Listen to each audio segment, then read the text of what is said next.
우리는 지금 매주마다 요한복음 말씀을 계속해서 묵상해 가고 있습니다. 이제 지난주까지 6장이 마무리가 되었고 오늘은 이제 7장을 나누게 되어 있습니다. 7장부터는요. 예수님에 대한 이 이스라엘 사람들의 그 적개심과 분노가 굉장히 커지고 있는 것을 보게 돼요. 자, 그 적개심의 최앞에 서 있는 선봉자들이 누구였냐면 바리새인들도 아니고 사두개인들도 아니었어요. 율법 학자들도 아니었습니다. 누구였냐? 예수님을 떠난 제자들도 아니고 지난주에 봤던 그런 사람들도 아니고 예수님의 친형제들이었어요. 놀랍죠? 충격적이지 않습니까? 일단은 1절을 먼저 보시죠.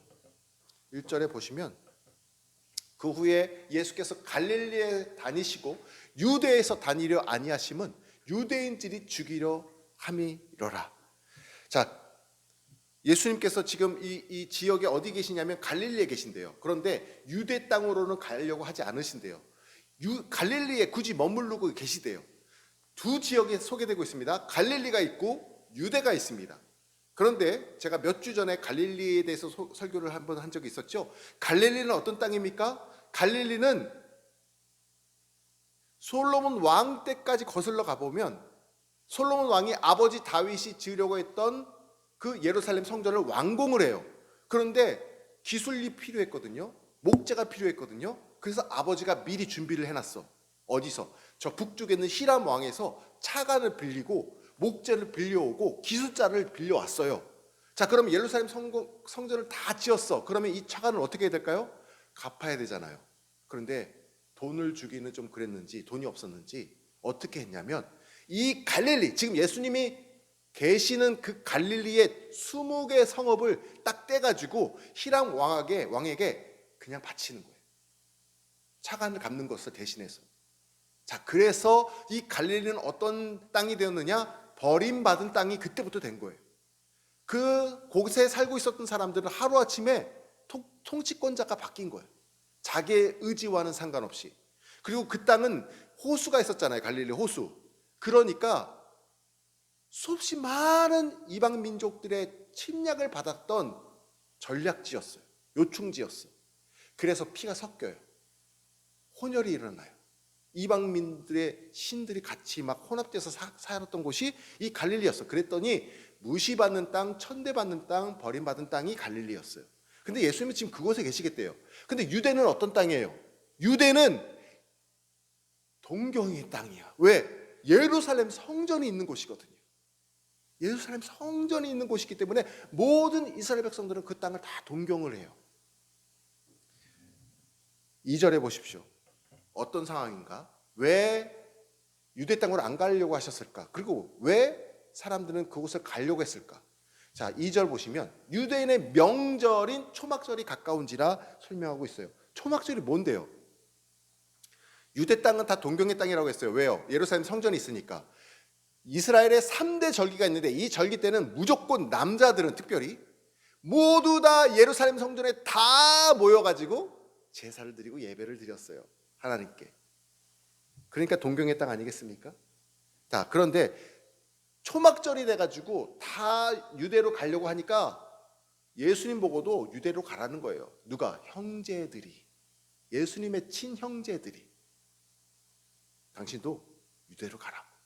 이렇게 얘기를 합니다. 자, 일단 3대 절기가 있었어요. 그러면 초막절이 있었고 6월절이 있었고 7.7절이 있었는데 쉽게 설명을 드리면 6월절은 뭐예요? 애굽에서 노예 생활을 하고 있었을 때 출애굽을 시키잖아요. 10가지 재앙을 통해서. 근데 마지막 재앙을 통해서 패스오버, 유월해라. 문지방과 문설주에 어린 양의 피를 바른 집은 이 죽음의 사자가 뛰어넘어서 너희들을 죽지 않게 할 것이다. 이 재앙을 통해서 이제 출애굽을 최종적으로 하게 되거든요.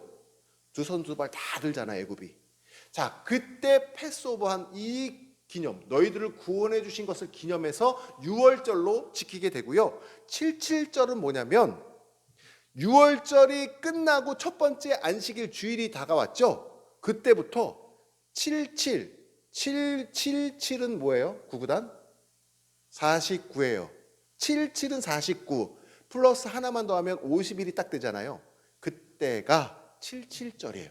유월절이 끝나고 50일이 딱 지나면 그때가 칠칠절인데 이것을 다른 말로 하면은 뭐라고 그러냐면 그날을 오순절이라고도 해요. 오순절. 성령의 기름 부으심이 있었던. 자, 그래서 이 칠칠절하고 오순절은 같은 날이에요. 같은 말이에요. 그런데 그때가 무슨 계절이었냐면 보리를 수확을 딱 하는 때였어요. 그래서 그때를 칠칠절, 오순절이라고도 부르면서 맥추절이라고도 합니다. 우리가 상반기를 다 마무리하면서 하나님께서 우리에게 이런 것을 주셨습니다라고 감사하며 예배를 드리는 맥추감사주일이라고 있거든요. 그게 칠칠절과 오순절과 그 다음에 이 맥추절이 다 같은 날이에요. 같은 날. 자, 그러면 오늘 여기서 말하고 있는 초막절은 무엇이냐면 출애굽을 해가지고 유월절을 했잖아요. 그래서 40년 동안 광야에서 방황하다가 드디어 가나안 땅에 들어가게 됐잖아요. 이 40년 동안 이스라엘 백성들이 어떻게 살았어요? 보시는 사진처럼 저 멀리 보면은 이렇게 움막이 져 있는 거 보이십니까? 텐트가 쳐져 있는 거 보이세요? 멀리? 자, 이게 초막절날 예루살렘 성전에 사람들이 찾아와가지고 예배를 드리는데 약 200만 명이 와요. 그럼 200만 명이 어디서 먹고 잘 거예요? 예배를 드리러 왔을 때. 저렇게 텐트를 치고 종려나무 가지를 덮어가지고 먹고 자고 했던 거예요. 그것을 오늘날도 지금 유대인들, 이스라엘 백성들도 초막절이 되면 저렇게 예루살렘 통곡의 벽 앞에 와가지고 종려나무 가지를 이렇게 흔들면서 예배를 드려요. 이렇게 가는 길목마다 저렇게 초막을 지어놓고 초막절을 지킵니다. 이해가 되십니까? 저날은 자기 집이 있어도 저렇게 텐트 움막을 지어놓고 밖에서 자요, 사람들이. 초막절 동안, 일주일 동안은. 자, 지금 예수님이 어느 시기에 갈릴리에 있어요? 초막절이 다가왔는데 유대로 사람들은 다 가고 있는데 예수님은 초막절날 유대로 가야 되는데 가지 않고 일단은 갈릴리에 계시겠다라는 거예요. 갈릴리에 계신다라는 거예요. 유대인들이 많이 모이고 많은 관심이 집중되던 3대 절기 중에 하나였던 이 초막절 때에 예수님은 버림받은 땅 천대받는 갈릴리에 남아 계시겠다라는 거예요. 3절에 보면은 예수님의 친형제들이 드디어 소개가 되고 있거든요. 근데 거기에는 형제들의 이름이 나오질 않아. 근데 예수님의 친형제 이름이 나오는 곳이 있습니다. 그게 어디냐면 마태복음 13장 55절이에요. 우리 같이 한번 읽어볼까요? 시작. 이는 그 목수의 아들이 아니냐. 그 어머니는 마리아, 그 형제들은 야고보, 요셉, 시몬, 유다라 하지 않느냐. 어머니 마리아 이름 나왔죠? 그 예수님의 동생들의 이름이 나옵니다. 야고보, 요셉, 시몬, 유다. 친동생들이에요. 친동생들. 그 외에 누이들도 있는데 성경에 누이들의 이름은 언급되지 않습니다. 자, 그런데 이 형제들이 저기에 지금 나와 있는 저 형제들이 요한복음 7장에 보니까 예수님께 조언을 해요. 뭐라고? 3절에 보십시오. 그 형제들이 예수께 이르되 당신이 행하는 일을 제자들도 보게 여기를 떠나 유대로 가소서. 여기가 어딘데요? 갈릴리. 떠나 유대로 가라는 거예요. 제자들도 보게.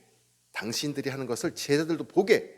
자, 갈릴리를 말하죠. 자, 그래서 4절 이렇게 4절을 보십시오.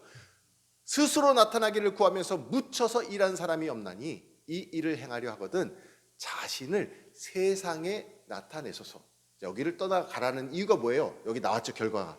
이유가 나왔죠. 세상에 만천하에 당신의 이름을 높이라는 거예요. 명예를 높이라는 거예요. 인기를 얻으라는 거예요. 슈퍼스타가 되라는 거예요. 오병이어 기적과 같이 똑같은 일이죠. 그렇죠? 예수님, 이제 타이밍이 왔습니다. 이제 때가 왔으니까 큰 물에서 노세요. 그 뜻이에요. 쉽게 말하면. 그러자 예수님이 어떻게 답변을 하셨을까요?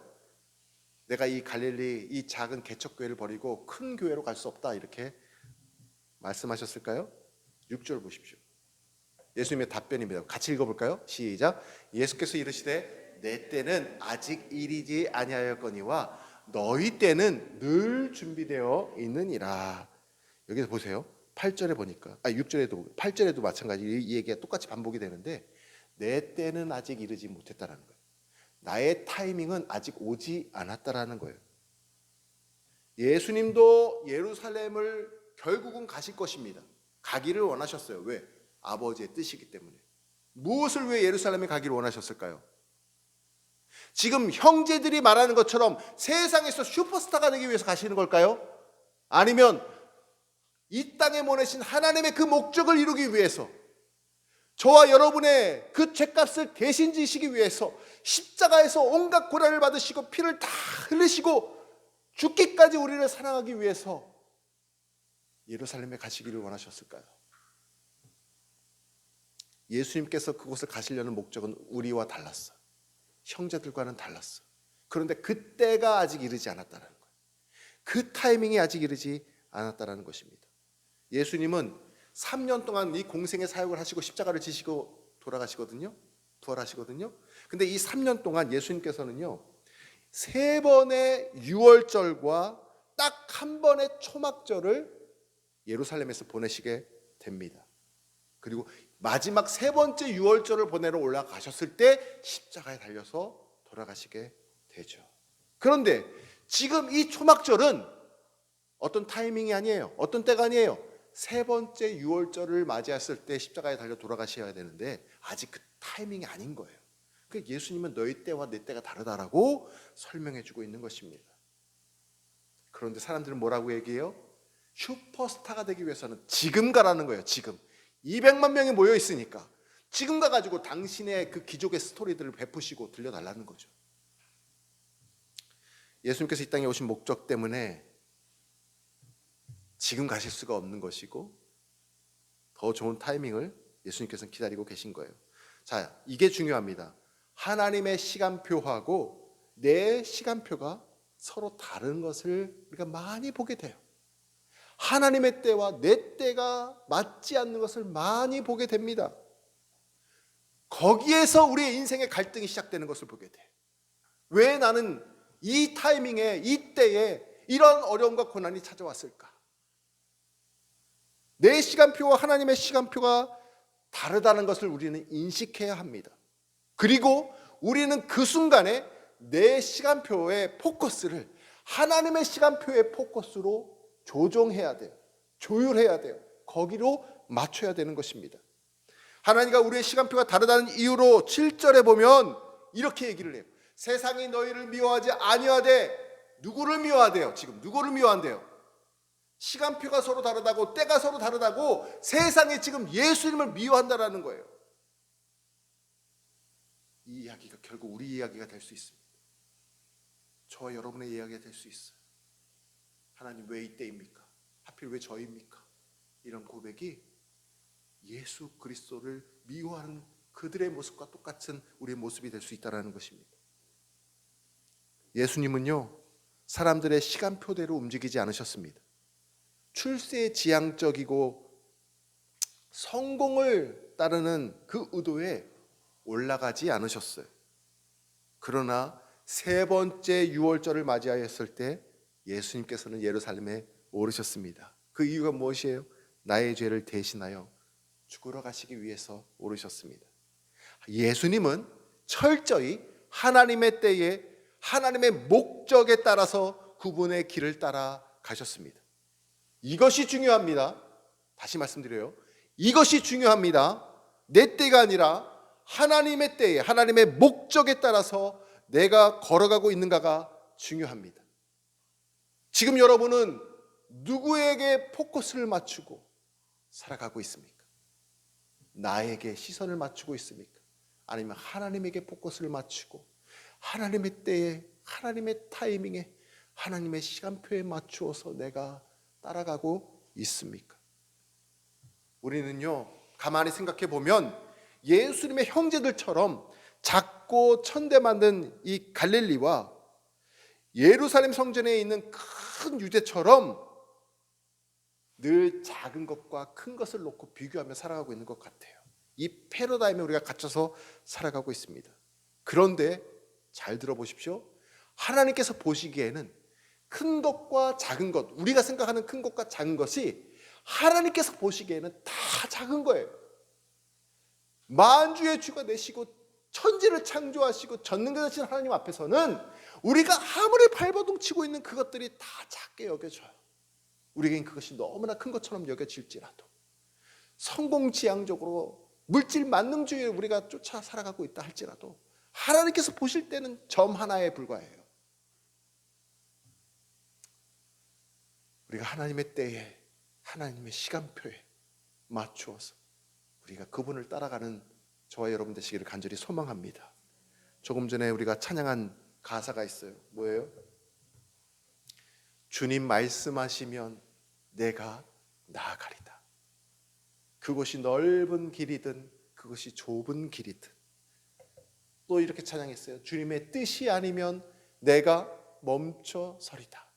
그것이 오르막길이든 그것이 내리막길이든 그것이 큰 곳이든 작은 곳이든. 그런데 우리는 이렇게 생각을 안 합니다. 우리는 큰 것, 작은 것 이것만 집중하려고 해요. 주님 말씀하시면 나아가시기를 바랍니다. 주님이 말씀하시면, 주님의 뜻이 아니면 멈춰서는 저와 여러분 되시기를 소망합니다. 저는 오늘 이 말씀을 드리고 싶습니다. 큰 것, 작은 것이 중요한 것이 아닙니다. 큰 물, 작은 물이 중요한 것이 아닙니다. 내가 하나님의 때에 하나님이 원하시는 그 자리에 있느냐를 먼저 물으시기를 바랍니다. 하나님이 원하시는 그 자리에 내가 있느냐 없느냐가 가장 중요함을 깨달으시기를 바랍니다. 여러분, 음악에 있어서 가장 문제가 뭘까요? 우리가 음악을 부르기도 하고 듣기도 하는데 어제도 이런 얘기가 나왔어요. 여러분, 합창 한번 해보신 적 있으세요? 뭐 학교 다닐 때라도 합창을 해보셨죠? 자, 합창을 하는데 누가 자꾸 엘토를 누가 자꾸 틀려요. 들을 때 어떻게 될까요? 좀 듣기가 좀 힘들어, 그렇죠? 그런데 소프라노와 테너가 베이스가 잘 절대음을 잡아주고 가고 있으면 그래도 견딜만해요. 누군가 불협화음을 해들어도. 그런데 음치 말고 박치가 있어요. 4분의 4박자 딱 멈춰서 쉼표가 있는데 다 멈췄어. 사람들 합창할 때 다 멈췄어. 근데 누가 하나 박자가 하고 튀어나와. 어떻게 될까요? 그는 어떻게 할 수가 없어. 그걸 어떻게 고칠 수가 없어. 그 사람은 완전히 그냥 도드라지게 틀리는 거예요. 여러분, 음치보다 박치가 더 어려운 거예요. 그렇지 않습니까? 들어갈 때 들어가고 나갈 때 나가고 멈출 때 멈출 줄 알아야 돼요. 여러분, 하나님 멈추라고 할 때 멈추시기 바랍니다. 하나님이 떠나라고 할 때 나아가시기를 바랍니다. 그 은혜가 있기를 주님의 이름으로 축원합니다. 지혜로운 사람은요, 나를 향하신 하나님의 때를 언제나 생각하며 묻는 자입니다. 성경은 말합니다. 고린도후서 6장에서 이렇게 말을 해요. 지금이 은혜 받을 만할 때요, 지금이 구원의 날이다. 아멘. 할렐루야. 이사야서 55장은 이렇게 말합니다. 너희는 여호와를 만날 만한 때에 찾으라. 가까이 계실 때 그를 붙들라. 아멘. 우리에게 이렇게 말씀해 주고 계셔요. 하나님께서 지금 우리 바움교회에 은혜를 부어주시는 때인 줄을 믿으시기를 바랍니다. 이 때를 놓치시지 마시길 바랍니다.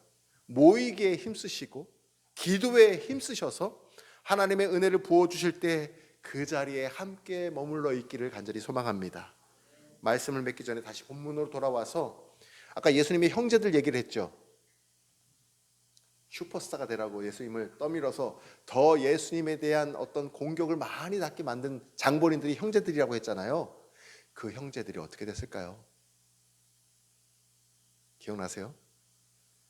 그 형제들이 출세와 성경을 빗대어서 초막절날 예수님을 막 보내려고 했던 그 대목에 아까 우리가 보지 않았습니까? 그런데 이렇게 형제들이 예수님께 말한 이유가 나옵니다. 바로 5절 말씀인데요. 보십시오. 같이 읽겠습니다. 시작. 이는 그 형제들까지도 예수를 믿지 아니함이라. 자, 슈퍼스타 만들려고 자꾸 떠밀렸던 형제들이 진짜 예수님을 믿지 못했던 거예요. 진짜 예수님을 만나지 못했어. 날 위한 메시아라는 걸 알지 못했던 거예요. 자, 오늘 예배에 참석하신 분들 가운데 믿지 않는 가족들로 인해서 오랜 시간 가족의 영혼구원을 위해서 기도해 오신 분들도 계실 수가 있습니다. 오늘 말씀을 통해서 위로받으시기를 바랍니다. 예수님도 형제들처럼 미신자 가족이 있으셨어요. 예수님도 친동생들이 믿지 않았음을 보게 됩니다. 그런데 예수님께서 십자가에 달리시고 부활하신 뒤에 놀라운 변화가 일어나서 형제들이 나중에 예수님을 인격적으로 만나게 돼요. 믿습니다. 대표적으로 야고보예요. 아까 우리 야고보 봤잖아, 이름. 야고보는요, 초대교회 예루살렘 교회의 기둥과 같은 역할을 해요. 기둥과 같은 역할. 그 동생 야고보가 쓴 성경책이 뭔지 아세요? 야고보서예요. 예수님의 제자 야고보가 쓴 게 아니고 야고보서는 예수님의 친동생이 쓴 게 야고보서입니다. 야고보서 1장 1절에 자기가 이렇게 고백을 해요. 뭐라고 하는지 아세요? 같이 읽어보겠습니다. 시작. 하나님과 주 예수 그리스도의 종 야고보는 흩어져 있는 12지파에게 문안하노라. 아멘. 보십시오. 자기를 예수님의 친동생입니다 라고 말하지 않았어. 그냥 뭐라고 얘기해요? 하나님과 주, 나의 주인, 나의 주님 예수 그리스도의 종이 된 나 야고보는 12지파에게 문안한다 말하고 있습니다. 우리 형이 아니라 그분이 하나님의 아들 되심을 그가 믿었다라는 거예요. 할렐루야. 또 다른 동생 보십시오. 유다. 여러분, 유다서도 예수님의 동생 유다가 쓴 책입니다. 유다서 1장 1절에는 어떻게 소개하고 있을까요? 보십시오. 같이 읽겠습니다. 시작.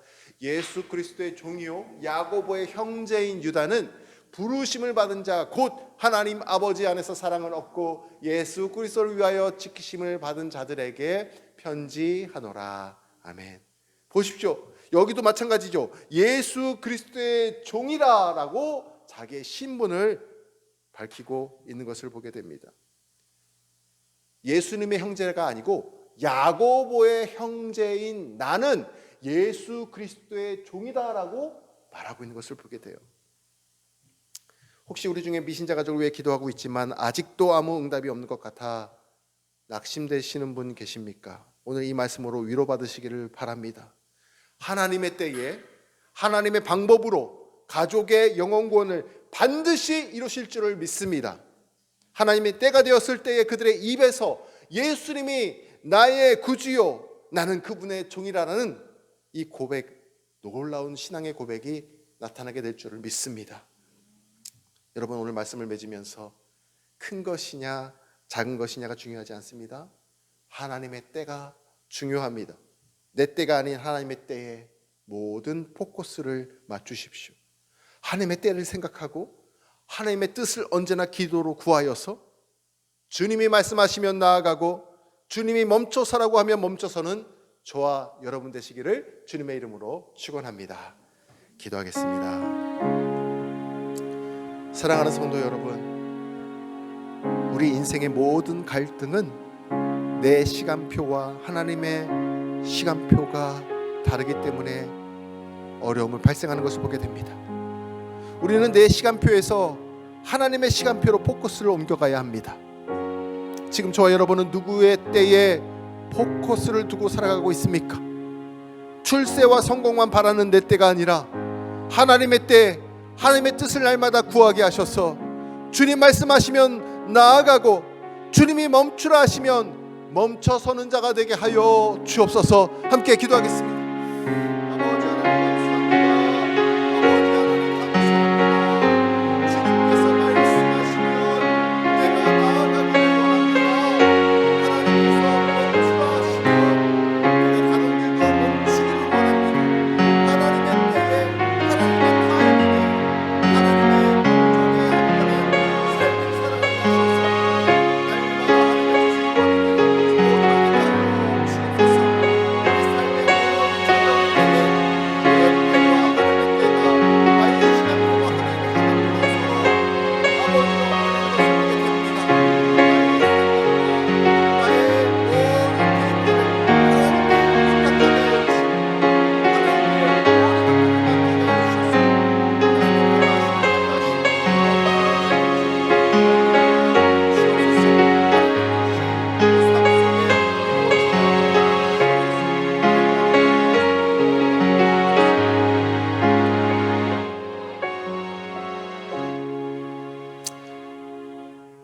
하나님, 큰 것이냐 작은 것이냐를 따지는 이 세대 가운데에 하나님의 때에 하나님의 뜻을 이루는 은혜를 주옵소서. 주님 말씀하시면 나아가게 하시고 주님이 멈추라 하시면 멈춰서는 자가 되기를 원합니다. 지금은 은혜 받을 만한 때요, 지금은 구원의 날이라 말씀하셨사오니 하나님의 때에 미신자 가족 모두를 구원하여 주옵소서. 하나님의 때가 되었을 때에 그들의 입에서 예수님이 나의 구주여 나는 그분의 종이라는 고백하는 놀라운 역사가 나타나게 하여 주옵소서. 우리를 십자가에서 죽기까지 사랑하신 예수 그리스도의 이름으로 기도합니다. 아멘.